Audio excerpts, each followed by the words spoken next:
Australia's about to win Eurovision 2027. You heard it here first. SBS, no need for you to announce it. We've announced it. Are representing Australia in 2027. I hate Facebook Marketplace. Why? And it's one of the reasons why, I don't need you to jump in yet, one of the reasons why I got rid of Facebook. So you have no account at all? No. You have no account? No. One of them was me trying to sell, let's call it a vase or a fucking stepladder, common items in the house. Every now and then, I've moved houses a few times, I would put stuff up on Facebook Marketplace and I'd be bombarded by 1,000 fuckwits around town that would ask me the stupidest questions that would instantly get under my nerves. And the reason why we're talking about this now is we were away the other week and we're sitting at a table with that fucking, whatever his name is, Michael Drake. Yeah. Not the rapper. I don't think his name's Michael Drake. He looks like a Michael. And his mate, Johnny. And I overheard them going, yeah, I love it. I've met friends on Facebook Marketplace. I was like, the fuck? And they're like, yeah, when you meet people and you hang out and you chat to them and you swap items or they buy it. I'm like, you fucking talk to these people? And they were like, yeah, Scott, what's wrong? I'm like, stop. Like, it's clear that you've been sent here on a mission to try and get under my skin, and you are. You've got my attention now, so go fucking present, boys. And they're like, no, it's a great way to connect and meet new people, hear their stories. And I'm like, you don't like fight them? And they're like, fight? Why would you fight them? I'm like, because they send you the stupidest fucking responses. And I quickly start recalling, and I tell them this story, that people used to say to me, well, that's a bit far for me to drive. That's where you live. Can you take $20 off? And I'm like, but I'm only selling it for $40. It's not like I'm like selling it for something like a really expensive price. And I'm like, really? Are you asking me to take money off because you have to travel to get the item that you really want? And they'd go, yeah. And I'd go, you're unreasonable. I'm not going to give it away for free. And I'm going to text you when I do just to piss you off. And I would be like, get fucked, right? And so then they would get into a fight with me and I'd be like, the audacity of you asking me to cheapen an item because you have to go out of your way to get something that you want. So I would get really riled up over them. And then they would go, you know, where is it? Or is it negotiable? And you would be able to put all of these, everyone knows this. Yeah, all the not details. negotiable. Yeah. And the first question they'd write to you is this negotiable? So I would be like, absolutely it is, but not for you. I'm now going to change my position on this item and make it negotiable, but you're not allowed to have it. So I'd get into lots of these little battles. They weren't wars. I was winning the battles. And sometimes I would even take a photo of a person coming to pick up the item and would be selling it for like $20, which is $100 cheaper than what it was advertised for. And I'd send it to the person that annoyed me. That's so petty. So petty. And it just started, I just don't feel like Facebook Marketplace was set up for success because it's just like inbox overload, ridiculousness. Is there a rating system that you can rate people on it now? There is a rating system, yeah. So you rate people, you can rate a seller and a buyer now. But maybe is there a filter then that you can only put it to buyers that have above a 4-star rating? Maybe. That's probably what they need. Or maybe you just have to filter that yourself. Which was fucked because I remember the filter, you just have 1,000 messages sitting there going, You're what time underselling. can I pick it up? Yeah, And you're eventually like, it gets so overwhelming. You're just like, I'm not doing this anymore. so overwhelming. And these guys were like, you make friends. I'm like, friends? I've got more enemies in the world because of Facebook Marketplace. My thing as well, I don't know if I've got more anxiety selling or more anxiety buying. I would never buy. The fun part is either when you're selling and you put something up and then there's people that are like, hey, I want to buy it. And you're like, yeah, this is good. I sold it. And then they're like, when can I come? And I'm like, oh my God. Now I have to see someone? Yeah. No, so you can put it on the street. Like, be there at this time. Yeah, transfer the money into my account. Yeah. Yeah. Not if it's like a vase.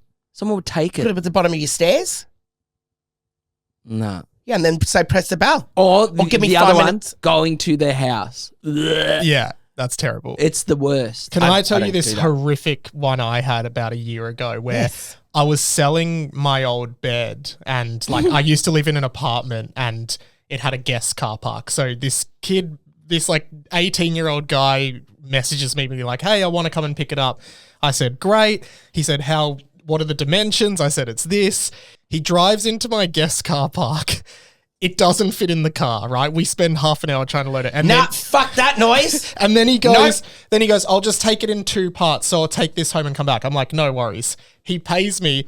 Then his car breaks down in the car park and he had to call his dad to get the RACV, but his dad didn't pick up.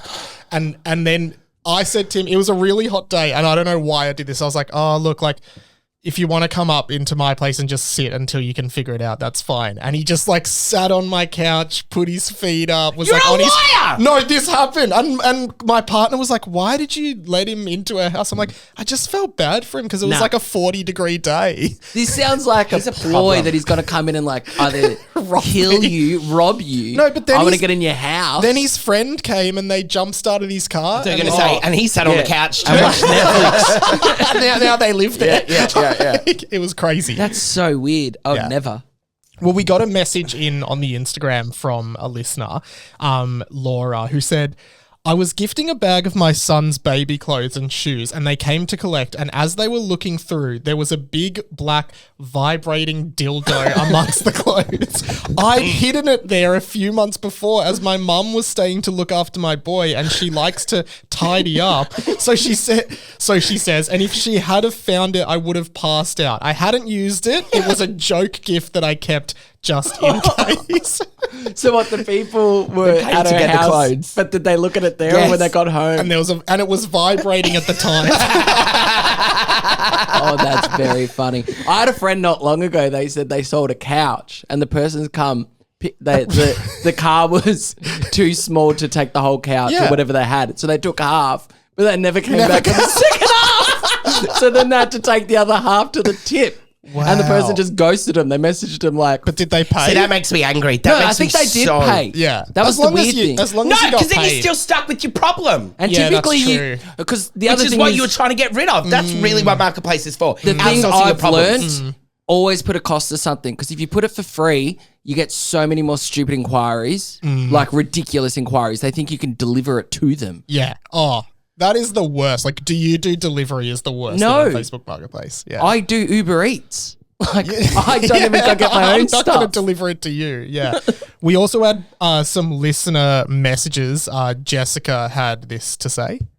There was once a man selling a mirror on Facebook, and however, he obviously didn't realise how a mirror worked, and he was unbelievably naked in said mirror. I couldn't even message him and tell him he was naked in said mirror, because if you're that daft to not realise how a mirror works, then you deserve the humiliation that came with it. Maybe he was using it as a dating app. We also got one in from Poppy. I thought this one was very funny. So this guy comes to pick up the slide that we were giving away for free. Free. He was really bizarre, really odd person in every kind of way possible. My partner gets a slide for him. He comes downstairs, offers us a live chicken, says it's in the car. We both say no. He's practically begging us to take it. I actually would have taken it if our garden was secure, but it wasn't. But it's just a really bizarre thing to happen. It was like quite forceful in the end. Take this chicken, take it, go on, have it. What? He was Really trying to give weird away chicken. Man. We actually looked him up on Facebook after, and his Facebook picture was him with the chicken on his head. So, weird. So he was trying to give away a live chicken That's so as random. payment. But That is even so though weird. the slide was for free. Yeah, maybe he just felt like he needed to give I would something have back. taken it. Yeah, I would too. That's pretty cool. If someone offered me a chicken, I'd be taking that chicken. As a pet? Yeah. Well, maybe not here. Screw you, Facebook Marketplace. You broke. Luke. And Sassy. Sassy. Scott.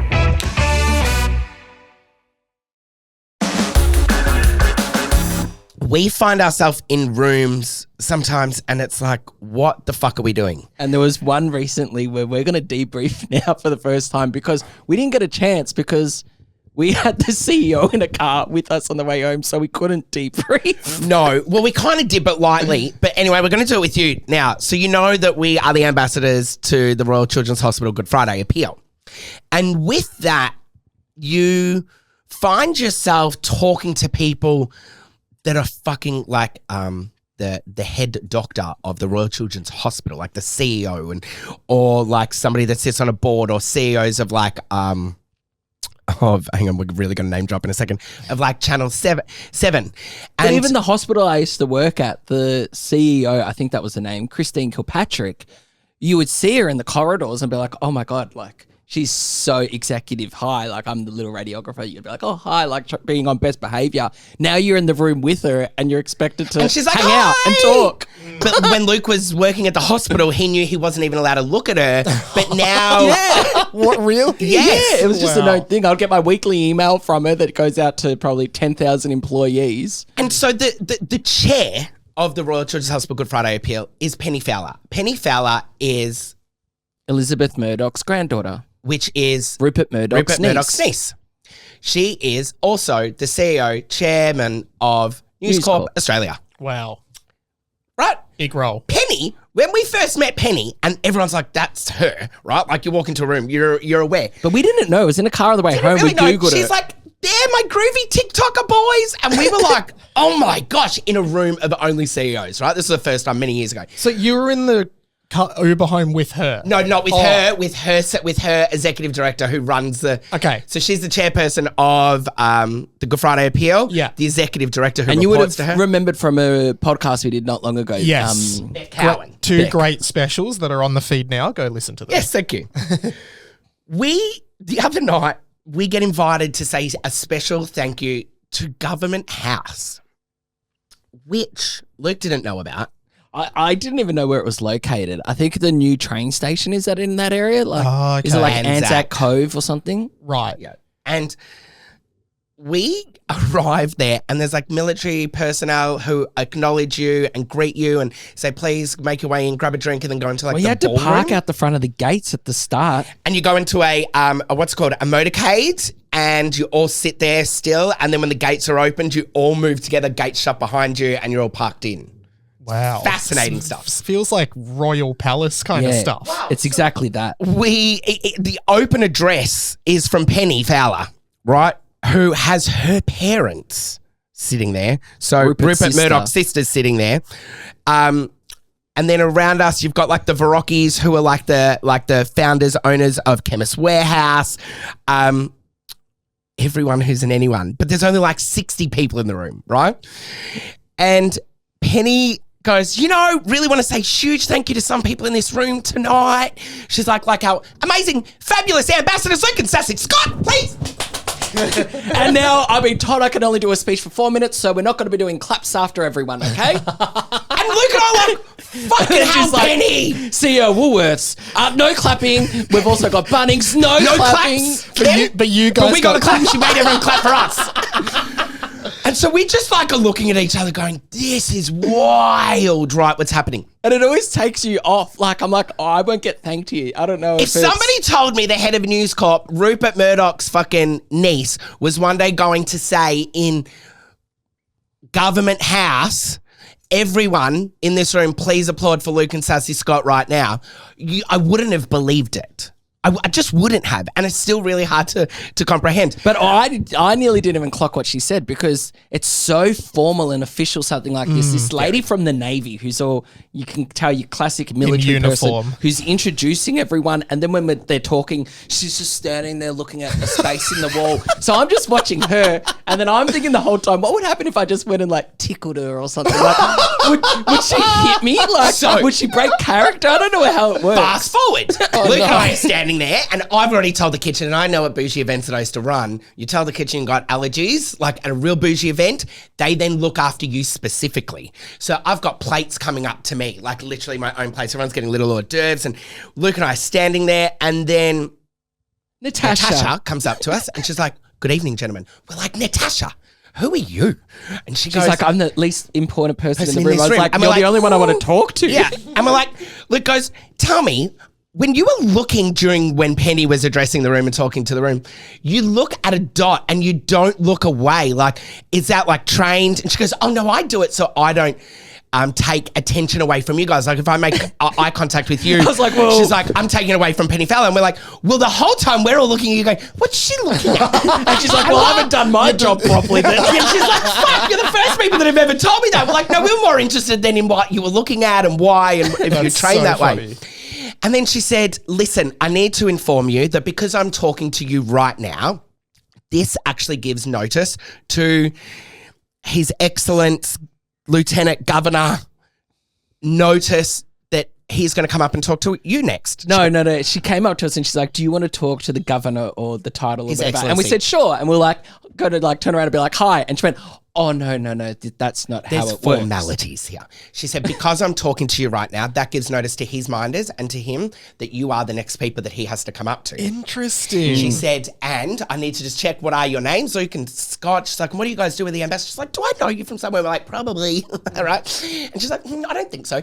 And then time's going on and, we said, okay, so if he's going to come up to us, how does he know when to leave? She goes, oh, we've got signs. Now, right before all of this happened, Christine, who Luke knew, Patrick, the chair now of the Royal she Children's. said, oh, you're going to talk to His Excellency. She said, a little bit of advice. Luke, if I were you, I would just tell him that you're still a radiographer. And then she looked at me and she goes, good luck.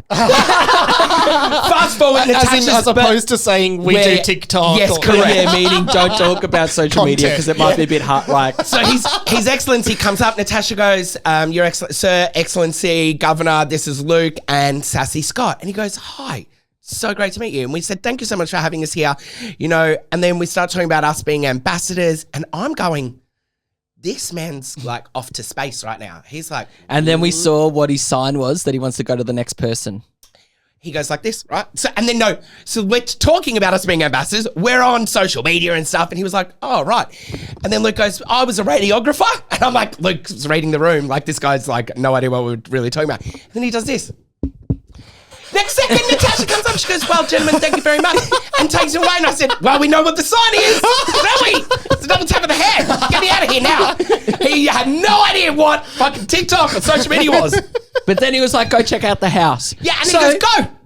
And I said, to your bedroom? He goes, go check out the house. Can't get to his bedroom. But it's a mega estate, not a mansion. Wild. It's a mega estate. Like there was this big ballroom that had a fancy chair. Did you feel like fish out of water kind of vibes? Of course. You're in the room with billionaires. There was 2 billionaire families in that room that I was aware of. Wow. And there's only 60 people in it. And Right. they're talking about their renovations, and I'm matching them talking about my renovations. And They're a their little bit renovations, we can't really say it, but one group were like, we're thinking of putting a ballroom in our house that we're building at the moment. And I was like, can I come around and dance? They're like, sure, we'd love to have you there. And I was like, great. different. And then we drove Beck Cowan home. Beck Cowan, so we never got to talk about it. Anyway, that's us going, what the fuck? Like, we try and bring people along with us all the time, right? Yeah. That was us bringing you along That's into another amazing. room again. Yeah. Of not knowing why we're in there, but we all got in there. And we still don't understand if he was the governor or just married to the governor. So I don't even know who I She met. was away on Her Excellency the Governor was away on state business. That's right. We had to Google how do you address the governor, and it said Your Excellence. And then we found out she wasn't Excellence, there. Excellency. Is it? Your Excellency. Excellence. Yeah, and then Luke goes, call them that you're excellent. Like saying, hi, you're excellent. See what happens. But then when we got there, she wasn't there, so then it like threw it all out.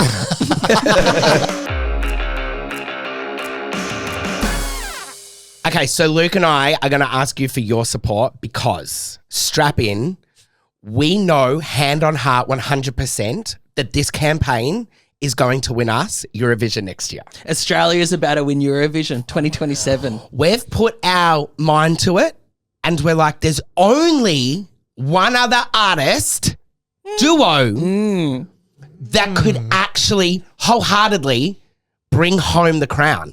While we're at it, how about we do a little quiz on how we've gone in the past, Scott? So if you don't know Eurovision, I mean, good on you. More power to you. And Australia, for whatever reason, is in Eurovision. It is in Eurovision. We'll For take Americans, you might be like, what the fuck are they talking about? Anyway, it's this really gaudy contest that folks like ABBA, I think, won back in the days.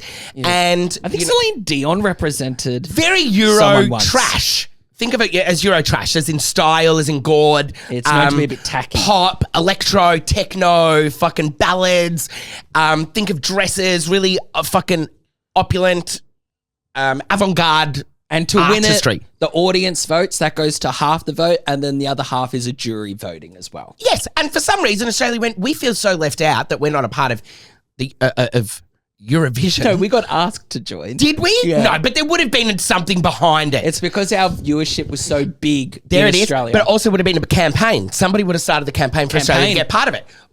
So we are following in their footsteps to start a campaign right now. And before we say who it's going to be, let's go over some of the past ones. Scott, how do you think Guy Sebastian placed? I didn't know he went. He went, and so did his fedora. 7th. 5th. Oh, wow. Jessica Malboy. Jay Malley, who I rate Beautiful singer. 4th. 20th. What? Wow. What? What the fuck she do? What didn't she do? Kate Miller-Heidke. That's racism. I'm going to put it down to racism. Kate Miller-Heidke.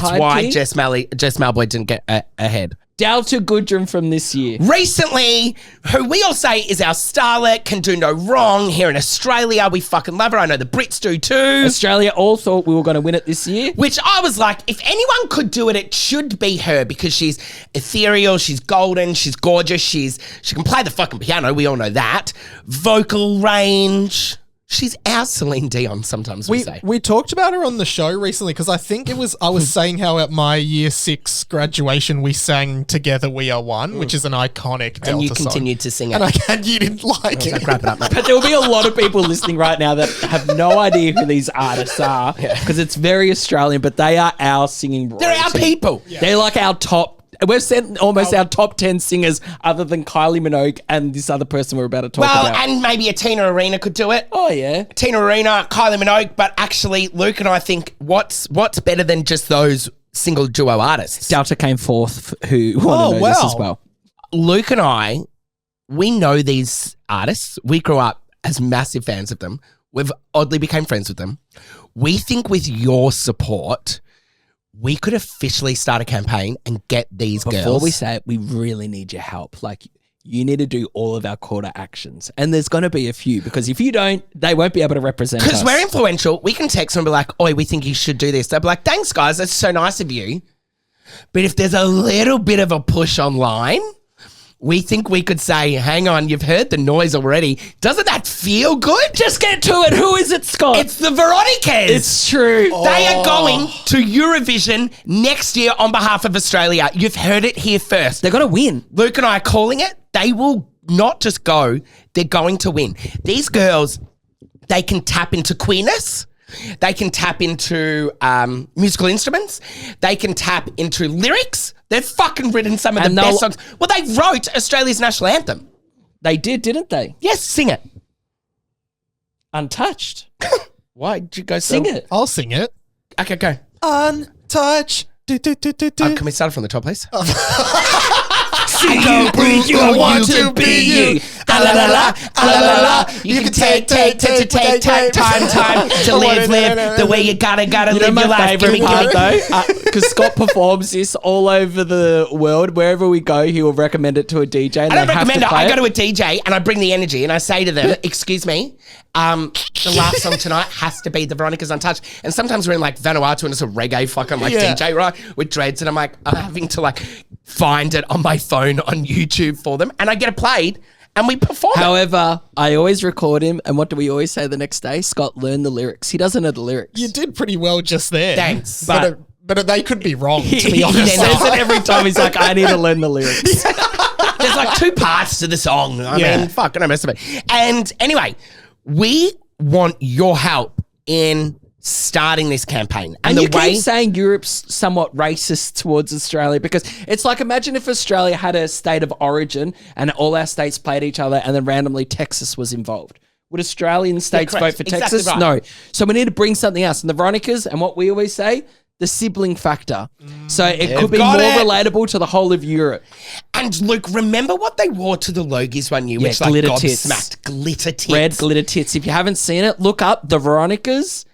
They came out Aries. covered in red glitter paint naked and just had their boobs out on stage, and it was like iconic. These girls, If they did a medley, that glitter would have started to come off. they are willing to, they're artists, they are willing to push the boundaries for music. And so we think that they are going to bring it home for us. So what do we need everyone to do, Scott? Go to their Instagram page and just write, just heard you on the Luke and Sassy Scott podcast, Eurovision 2027. Yeah, congrats on Eurovision 2027. Congrats on Eurovision 2027. Right, because fuck it, we are ripping the Band-Aid off. They are going. They are. Right, so you heard it here first. SBS, no need for you to announce it. We've announced it. The Veronicas are representing Australia in 2027. Scott, I'm setting you a challenge right now. Look down the barrel and declare that this campaign is going to win Australia's 2027 with the Veronicas. Okay, so Australia is going to win the Eurovision 2027 contest because we are sending the Veronicas over there to represent Australia, and they are going to bring it home. You heard it here first!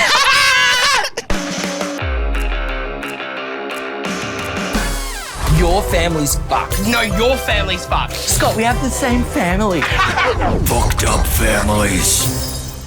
Scott, you know who isn't in our family? Who? Bobby. Bobby Hit it, Beckett's Bobby. my son. Oh, yeah. There is a Bobby in my family. Thank you very much. Well, I don't think this is from Bobby Beckett, but hit it, Fucking DJ. could be. Here we go. This is from Bobby.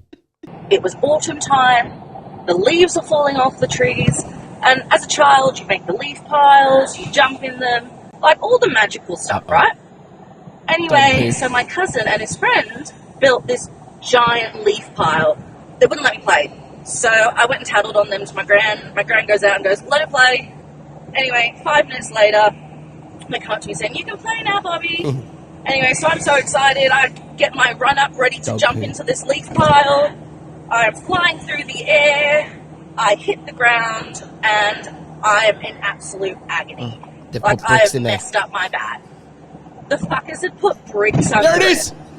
Like 10 bricks under this giant leaf pile. Fuck around, find out. Anyway, to this day, my cousin says he doesn't remember doing it. To prove a point, I contacted his friend from childhood to ask if this happened, and it did happen. But yeah, that's one of my many fucked up family stories. Love it. They're fucked up. That's the show. How did you know they were bricks? Just do stuff like that all the time. Are you listening to the entries? That's quite common. No. You got that time. Bye. Luke and Sassy. Scott. So Luke and I think it's really important that when you go to somebody's house, you say, thanks for having us. So we would like to say a big thank you to the Wurundjeri, Woi Wurrung and Bunurong peoples of the southeastern Kulin Nation, the land on which this podcast is recorded on. Always was, always will be Aboriginal land.